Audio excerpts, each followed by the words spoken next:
The market was loud, filled with strange smells and alien voices. Bright lights from neon signs flashed in the dusty air, showing cages stacked one over another. Inside the cages were living beings from many worlds. Tall ones with glass-like skin, short ones covered in fur, creatures with too many eyes, and some that looked almost human, but no one cared about what they were. Only about how much they could sell for. In the far corner of the largest cage sat Isla. Her hands were tied with a glowing metal rope, and her ankles were chained. She wore a simple cloth, torn in many places. Her eyes moved slowly from one corner of the market to another. Everywhere she looked, people stared at her, not with kindness, not with pity, but with greed. To them, she was not a person. She was a thing, a pleasure animal. The auctioneer would soon call her the auctioneer. A tall alien with a mouthful of sharp teeth stood on a platform. He wore a long golden coat that shone under the lights. Beside him stood two guards holding long electric spears. They kept hitting the cages whenever someone inside moved too much. The crowd laughed each time, enjoying the fear of the captives. Isla's heart was beating fast, but her face stayed calm. She had learned long ago that fear made them treat you worse.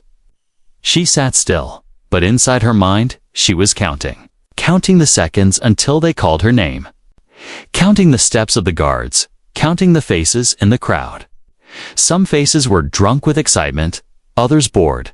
Some whispered to each other. Pointing at her, she heard words like, "Wait, soft skin. Worth more than the last one." Each word felt like a knife. The auctioneer raised his hand, and the crowd went silent. A drumbeat started playing from somewhere unseen. The sound echoed in Ayla's chest. The auctioneer shouted, "Next item for sale." The guards pulled her up and dragged her to the stage. Chains rattled as she walked, her bare feet touching the cold metal floor.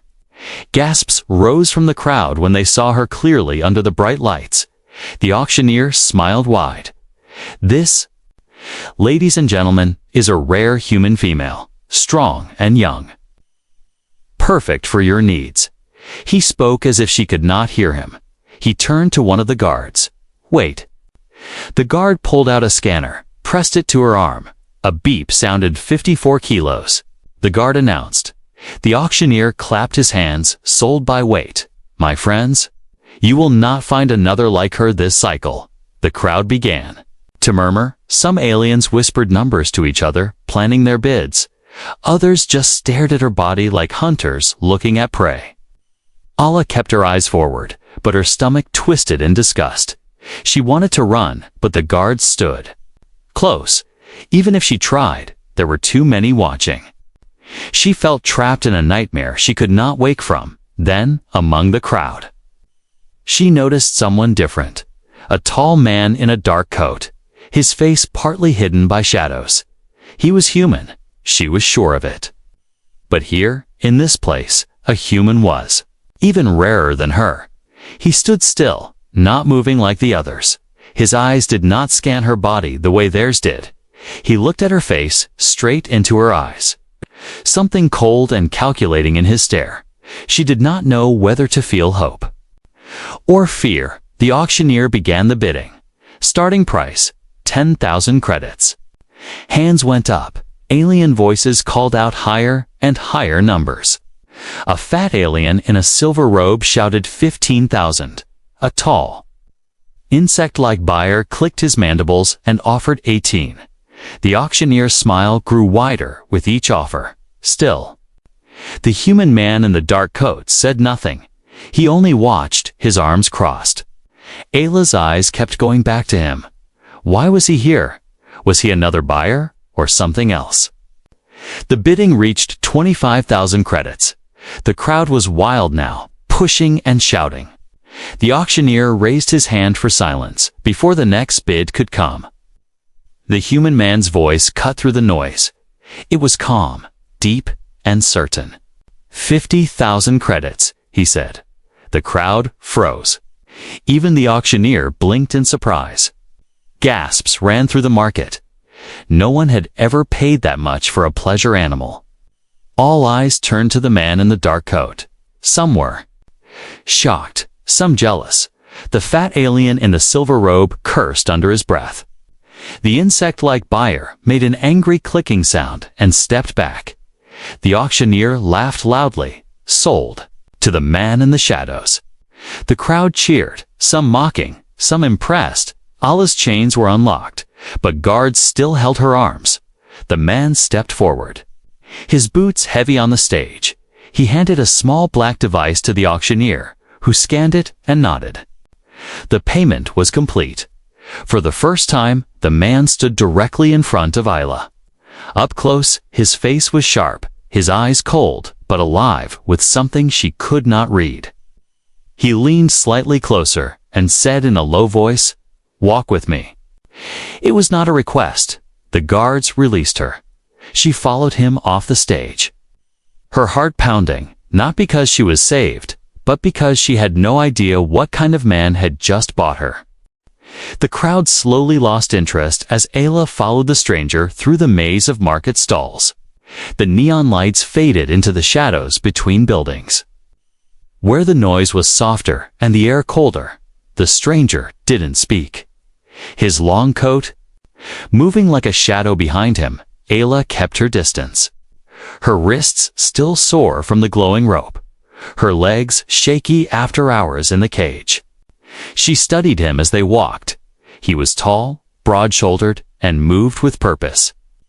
Not like the slow, heavy steps of the rich buyers she had seen, and not like the restless, twitching movement of criminals who were always looking over their shoulders. This man walked like someone who knew exactly where he was going. That alone made her nervous.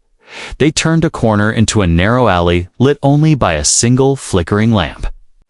A few shadowy figures leaned against the walls, smoking strange glowing sticks. They glanced at Ayla, but didn't speak. One of them eyed the stranger, but after meeting his cold stare, quickly looked away. Finally, Ayla spoke, her voice dry. "Why did you buy me?" The man didn't answer right away. Instead, he stopped at a small metal door and tapped a code into a keypad. A heavy lock clicked open, and he pushed the door inward. "Inside," he said, not looking at her. She hesitated. Was this another cage? Another place where she would be trapped? But the guards were gone, the market far behind. Running now might only get her caught again, or worse. With a slow breath, she stepped inside. The room was small and dim, but clean. It smelled faintly of metal and oil. There was a table with strange devices on it, scanners, small weapons, and a box of glowing chips. The man closed the door behind them, the lock clicking again. For a moment, Ayla felt her chest tighten. But then she noticed something unusual. There were no chains, no cages, no guards. The only thing between her and the door was him. He finally turned to her, his voice calm but steady. "My name is Varric," he said. His eyes studied her like he was checking for something, not beauty, not weakness, but details. "You're human," he continued. "Do you know how rare that is out here?" She narrowed her eyes, rare enough to sell by weight. She said bitterly, a corner of his mouth twitched, almost a smile, but not quite. "Rare enough that some would kill to have one," he said, "and others would kill to set one free." Her heart thudded in her chest. "So, which one are you?" she asked. He didn't answer right away. Instead, he walked to the table and opened a small metal case. Inside were rows of thin silver needles and vials of glowing liquid. Ayla tensed, stepping back toward the wall. "If you're going to drug me," Varric glanced at her, his tone flat. "If I wanted to harm you, I wouldn't have paid 50,000 credits. He picked up one of the vials, held it to the light, then put it back. "I'm here for information. But first, I needed to make sure you were real." She frowned. "Real? There are others like you," he said, "but most are not human anymore. Modified, changed, broken." He stepped closer, his eyes sharp. "You're different." Still whole, her mouth went dry. She had no memory of other humans, just stories whispered by other captives, and those stories always ended in cages. "Why do you care?" she asked for the first time. His voice softened. "Because I used to think I was the last," he said. The words hung in the air between them. Heavy and strange, he didn't look away, and neither did she. Before she could speak again, a faint beeping sound came from the table. Varric walked over and tapped a small screen. His eyes narrowed. "They know," he said, almost to himself. "Who knows?" she asked quickly. "The auction house," he replied, "and they've just put a bounty on us." Her stomach twisted. "Us?" she repeated. "Yes," he said, already grabbing a weapon from the table and strapping it to his side. "They think I'm a buyer who stole from them. They'll come for me. And for you?" He moved to a panel in the wall and pressed a button, revealing a narrow stairway leading down. "We don't have time. You can stay here and wait for them. Or you can come with me." Isla hesitated. Only for a moment. She didn't trust him, but she trusted the auctioneers and their buyers even less. She stepped toward the stairs. Varric nodded once, then led the way down. The stairway ended in a hidden docking bay. A small starship sat in the center, its engines humming softly. It wasn't sleek or beautiful. It was built for speed. For escape, Varric moved quickly, loading crates into the cargo hold. "Get inside," he told her. Isla stepped onto the ramp, feeling the hum of the ship beneath her feet. It was the first time in years she had been on a vessel not meant to take her to another cage. Her fingers brushed the smooth walls as she entered. She didn't know where they were going, or what he really wanted from her. But one thing was certain. This man did not belong in the market, and maybe neither did she anymore. The starship's engines roared as Varric guided it out of the hidden dock through a narrow crack in the asteroid wall. They slipped into the dark sea of space. The planet's neon glow faded behind them, replaced by cold stars and a thin line of light from a nearby moon. Isla sat in the co-pilot's seat, gripping the armrests. She had been in ships before, but always in the back, locked in a cage. This was the first time she could see the stars without bars between her and the view. It should have felt freeing, but her heart was heavy. She didn't know where they were going or why he had paid so much for her. Finally, she broke the silence. 50,000 credits. Why? Her voice was sharp, almost accusing. Varric didn't look at her, his eyes fixed on the blinking lights of the navigation console. "Because if I didn't pay it, someone else would," he said simply. "That's not an answer," she snapped. He glanced at her, then back to the controls. "It's the only one you get right now." She turned away, frustrated. Through the window, the stars streaked as they jumped into faster-than-light travel. Her mind replayed the auction, the shouts, the way the crowd had looked at her like she was nothing, and then the way he had looked at her. Not kind, but not cruel either. More like calculation. After a long silence, Varric spoke again. "Do you know what your real price is?" She frowned. "You just told me." He shook his head. "No. The price on your head now is much higher." Her stomach tightened. "What are you talking about?" He pressed a button, and a holographic screen appeared in front of them. A grainy image of her face rotated slowly. Above it, alien symbols glowed in red. Bounty. 200,000 credits. Isla stared at the numbers. "That's for me." "Yes," Varric said. "And for me, for taking you." Her chest felt tight. "Why would anyone pay that much just to get me back?" Varric leaned back in his seat. "Because you're not just a human," he said quietly. "You're proof that humans still exist unaltered." She shook her head. "You're human too," he smirked. But it didn't reach his eyes. "Not like you," he said. "I've been changed. Implants, training, conditioning. I'm a weapon." His gaze flicked to her. "You're pure. And out here, Purity is more valuable than gold. The words made her skin crawl. So this was why. The crowd had looked at her the way they did, not just for pleasure, but for rarity, for ownership. You think I'm just some relic? She said bitterly. Varric's jaw tightened. No, I think you're leverage. Before she could respond, a sharp alarm blared through the cockpit. Varric cursed under his breath and tapped the console. The hologram shifted to show 3 ships, closing in fast, small, sharp-edged vessels with glowing red markings. Bounty hunters. They found us quicker than I thought. Varric muttered. How? Ayla asked, her voice rising. They don't need to track us, he said grimly. They just follow the smell of credits. The ships began to fire. Streaks of light cutting through space. The starship shook as Varric twisted the controls. Diving between clusters of asteroids, Ayla gripped the seat, her nails digging into the fabric. Can't you outrun them? I can, he said, but not while carrying you. She glared at him. What does that mean? It means, he said, turning sharply to avoid another blast. You're going to have to help. He reached under the console and pulled out a small control pad ever flown before. She stared at the device. No? Good, he said, tossing it into her hands. Then you don't know enough to be scared. The ship jolted as another blast hit the rear shields. Push the blue lever forward, he ordered. She hesitated, then shoved at the ship's rear thrusters. Roared, launching them into a tight spin that sent the hunter scrambling to follow.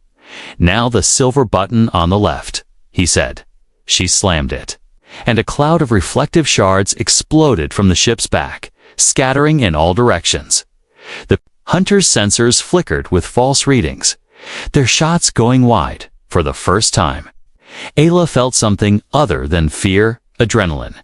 She glanced at Varric, who gave her the smallest nod. You're a fast learner, he said. Her? Lips twitched into a faint smile, despite the danger. Maybe I just don't want to be cargo again. She replied. The lead hunter's ship tried to cut them off. Swinging in close, Varric grinned. Your turn to end this. He pointed to a red switch. Hit it when I say. The hunter closed in, charging weapons now.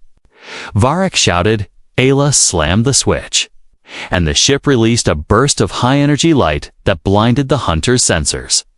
Varric pulled the controls hard, sending them diving under the hunter, then blasting upward behind it, a single shot from their ship's cannons hit the hunter's fuel line. The explosion lit up the darkness. The other 2 hunters saw the blast and broke away. Varric let out a slow breath, easing the ship into open space.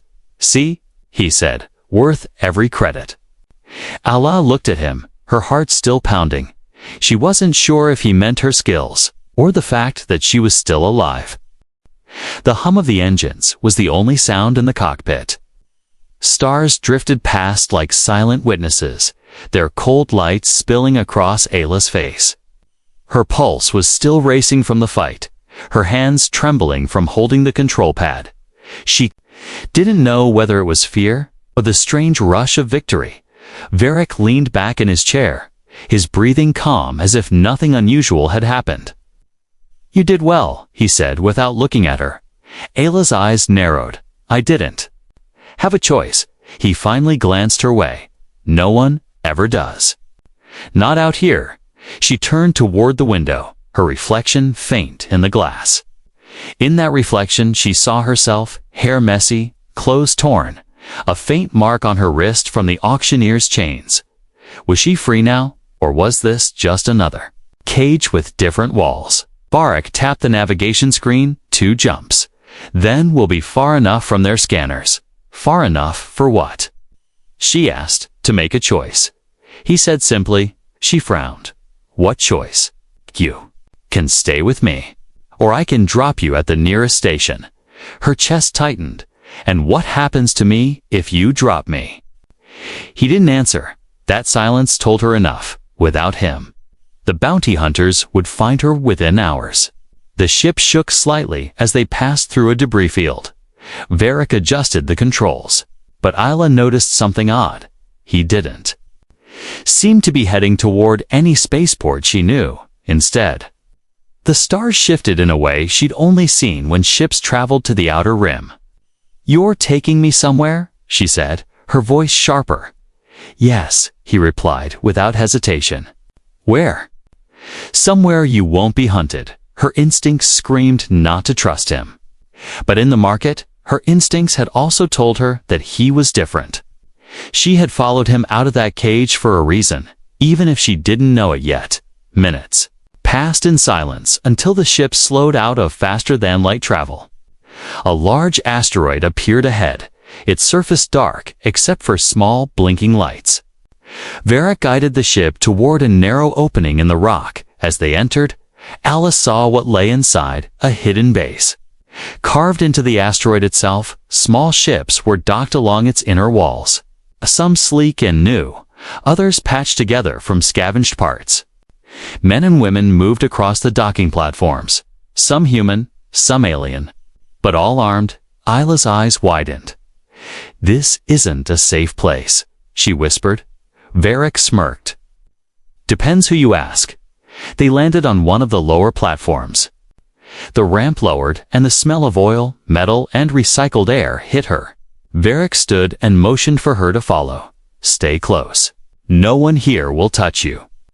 "If they think you're mine," the words sent a shiver down her spine. She followed him through the busy dock, trying not to meet anyone's eyes. Some people looked at her curiously, others with suspicion. A few whispered to each other. The sound of her name didn't reach her ears, but she could feel it. She was being noticed. Varric led her into a dim hallway, the noise of the dock fading behind them. They entered a small room with a metal table and 2 chairs. The door closed automatically behind them. For a moment, Isla's heart thumped. It felt like a trap. Then Varric placed a steaming cup of something in front of her. "It's not poison," he said dryly. She hesitated, then took a small sip, bitter, but warm. Her fingers curled around the cup, clinging to its heat. Varric leaned back in his chair, studying her. "You still think I bought you for the same reasons as the others," he said, "didn't you?" She challenged. His gaze didn't waver. "No," he said. "I bought you because I need you." The words hung in the air, heavy and strange. She didn't know whether to feel flattered or afraid. "What for?" Varric's voice lowered. "There's a war coming," he said, "and the ones who started it are the same people who put you in that cage." Her chest tightened. "You think I can fight them?" She asked. "I think you already have," he said. "Back there, in the cockpit, you didn't freeze, you didn't panic. You acted." She shook her head. "I just followed your orders. And that's exactly why you're alive," he replied. He leaned forward, his eyes intense. "I can keep you alive. But only if you trust me." She wanted to laugh. Trust. After everything. But a part of her remembered the look in his eyes at the auction, the way he hadn't touched her like the others. And now, here in this strange base, she realized something. If he wanted to hurt her, he already could have, before she could answer. A loud knock sounded at the door. Varric's hand went to the weapon on his belt. A voice called from outside. "They know she's here." "We have to move." Varric stood instantly. "Decision time," he said. Holding out his hand, Isla stared at it, her heart pounding. If she took it, there would be no turning back. If she didn't, she wasn't sure she'd live long enough to regret it. Slowly, she placed her hand in his. "Good," he said, pulling her to her feet. "Let's get you out of here before they close in." The corridor outside the room was narrow, lit by strips of pale blue light along the ceiling. Varric moved quickly, pulling Ayla along by the hand, behind them. She could hear voices echoing through the base, hurried, tense, like a warning. They passed through a series of sliding doors until the smell of fuel and metal returned. The docking bay stretched out before them, but it was different now. The workers had scattered. and the air was sharp with the sound of distant engines. Something was happening, something dangerous. Varric guided her toward his ship. She noticed the way his eyes scanned the shadows, searching for movement. The man walked like someone who had lived too many years with enemies. As they stepped up the ramp, Alla glanced over her shoulder. Two armed men were watching from across the platform. One of them spoke into a small device. She didn't need to hear the words to know they were talking about her inside the ship. Varric sealed the hatch and moved to the cockpit. Alla followed, feeling the deck vibrate as the engines came alive. The starfield ahead shimmered as the ship lifted off. When the asteroid base became only a shadow in the distance, she finally asked, "Why did you take me there if it wasn't safe?" "It was safe," Varric replied, his eyes still on the navigation display. "Until someone decided they could sell you back for more than I paid." Her stomach tightened. They weren't going to give me to the auctioneer, were they? Varric's jaw hardened. "No," he said. "They were going to give you to someone worse." The silence between them was heavy. Alla wanted to ask more, but a strange ache had started in her chest. She realized she was tired, not just in her body, but deep inside, tired of running, tired of being something that could be bought and sold. Varric seemed to sense her thoughts. "You've spent so long thinking your value is what they say it is," he said quietly. She turned to him, confused. "My value?" He nodded. "You think you're worth only what they'll pay for you. That's the lie they want you to believe." She looked away. "How else am I supposed to see it? Every time I've been moved, it's been in chains. Every time someone looks at me, it's to decide what they can use me for." Varric's hands tightened on the controls. "They used me the same way once," he said. Her eyes went back to him. "You?" He gave a short, humorless laugh. "You? Think I was born with a ship and a plan? No. I was taken from my home when I was a boy, sold, trained to fight for people who saw me as a tool. Nothing more." She swallowed, unsure why the idea of him as a captive made her chest ache. "How did you get out?" "I didn't," he said simply. "Not really. I just changed the rules until I was the one giving orders." For a long moment, they were both silent. The hum of the engines filled the air like a heartbeat. Then Varric leaned back in his seat, turning his eyes to her. "You're not a thing to be weighed, Isla. You're not cargo. You're human. And that matters." She wanted to believe him, but belief was dangerous. She had learned that too many times. "If it matters so much," she said slowly, "then why risk your life to get me?" He didn't hesitate. "Because you're proof." "Proof of what?" "That we can still be more than what they made us." The words settled over her like a weight. She thought of the market, the cages, the hunters, and then of the moment in the cockpit when she had steered the ship. The rush of making a choice that mattered. Maybe he was right. Maybe there was something in her they couldn't measure in credits. Before she could say anything, a warning light flashed on the console. Varric frowned, tapping the screen. A large ship had appeared on their long range. Scanners, closing fast. It wasn't a bounty hunter vessel. It was bigger, much bigger. Its identification signal was scrambled. "That's not good," Varric muttered. Ayla's pulse quickened. "Another hunter." "No," he said, his tone grim. "This is someone who doesn't bother with markets or auctions. They take what they want and burn the rest." The large ship moved into their path, cutting them off, its weapons powered up, glowing like red eyes in the dark. Varric's jaw tightened. "Strap in," he ordered. She fastened her harness, her hands shaking. "You can get us out of this, right?" He glanced at her, and for the first time since she'd met him, there was a flicker of uncertainty in his eyes. "I'll try," he said. "But this one? This one's going to be close." The larger vessel sent out a transmission. A deep, metallic voice filled the cockpit. "Turn over the human. Now, or your ship will be destroyed." Ayla felt her throat tightened. She looked at Varric, waiting for his answer. He didn't speak. His hand hovered over the engine controls, his mind clearly racing. She realized this was more than just another fight. This was a moment that would decide whether she really was free or just changing cages again. The massive ship loomed ahead, blocking out the stars like a black wall. Its hull was scarred from old battles, but its weapons glowed bright and ready. Every instinct in Ayla's body screamed that this was a predator, and they were the prey. Varric's hands tightened around the controls. "They're not bounty hunters," he said quietly. "They're privateers. Worse than pirates. They don't trade, they take." The deep, metallic voice came again through the speakers. "Turn over the human. You have 1 minute to comply." Ayla's stomach twisted. "They know I'm here," she whispered. "They've probably known since you stepped out of that auction cage," Varric replied. "They don't care about me. Only what you are." The large ship's cannons began to charge.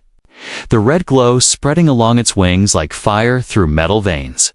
Varric flicked a switch, and the cockpit dimmed as their ship's shields powered up. "We can't win a head-on fight," he said. "So what do we do?" she asked, gripping the seat. "We run." Without warning, Varric slammed the throttle forward. The ship shot upward, braking to the side at an angle that made Ayla's stomach flip. The first blast from the privateer ship missed by meters, lighting up the darkness behind them. Ayla's heart pounded as the stars blurred. The larger ship turned sharply, its thrusters blazing blue as it came after them. "They're faster than us," she said. "They're heavier," Varric countered. "And heavier ships make mistakes in tight spaces." He swung the ship toward a massive asteroid belt. Enormous rocks tumbled slowly, some larger than cities, others spinning like deadly blades. Ayla's eyes widened. "You're taking us in there." "Only if you want to live," he said, without looking at her. The ship plunged into the asteroid field, weaving between jagged stones. Varric's hands moved quickly, adjusting speed and angle with every breath. Behind them, the privateer ship followed. Its size made it slower to turn, but its weapons still fired. One shot clipped a nearby asteroid, sending a spray of molten rocks spinning past Ayla's window. She ducked instinctively. "They're going to catch us."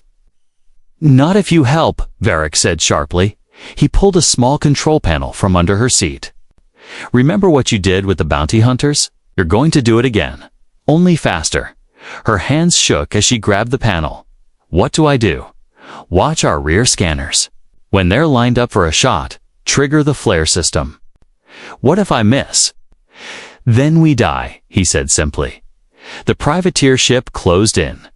Ayla's eyes darted between the scanner and the window. Her breath quickened as the glowing red outline on the scanner moved into firing position. "Now," Varric shouted. She slammed her hand onto the button. A burst of bright flares exploded from the ship's rear. The light blinded the privateer's sensors for a second, just enough for Varric to dive between two spinning asteroids. The privateer ship tried to follow, but one of the asteroids clipped its wing, sparks erupted in the void, and a piece of metal spun away into the darkness. "They're damaged," Ayla gasped. "Not enough," Varric said. Pushing the ship harder, the asteroid field grew denser. The gaps between rocks tightening until there was barely enough space for their ship to pass. Each turn felt like it would end in collision. But Varric moved with precision. Ayla could see sweat on his temple, but his eyes never left the path ahead. The privateers kept firing, blasts of red light cutting through the dark. One shot grazed their rear shields, making the ship shudder. "Shields at 60%, Varric muttered. "They won't hold if we take another hit like that." Ayla's gaze flicked to the scanner. The privateers were lining up again. "Ready," she said. "Do it." She triggered another flare burst, this time with a sharp upward maneuver from Varric. The flare blinded their enemy again, but the maneuver carried them dangerously close to a massive asteroid surface. For a moment, Isla thought they would smash into it at the last second. Varric rolled the ship and skimmed along its side, the hull almost scraping rock. "Are you insane?" She shouted. "Probably," he said, but she caught the faintest smirk on his lips. The scanner beeped, another warning. The privateer ship had pulled back slightly. "Its weapons cooling, they're slowing," Ayla said. "They're trying to hurt us," Vera corrected. "Why?" "To push us out of the belt, into open space.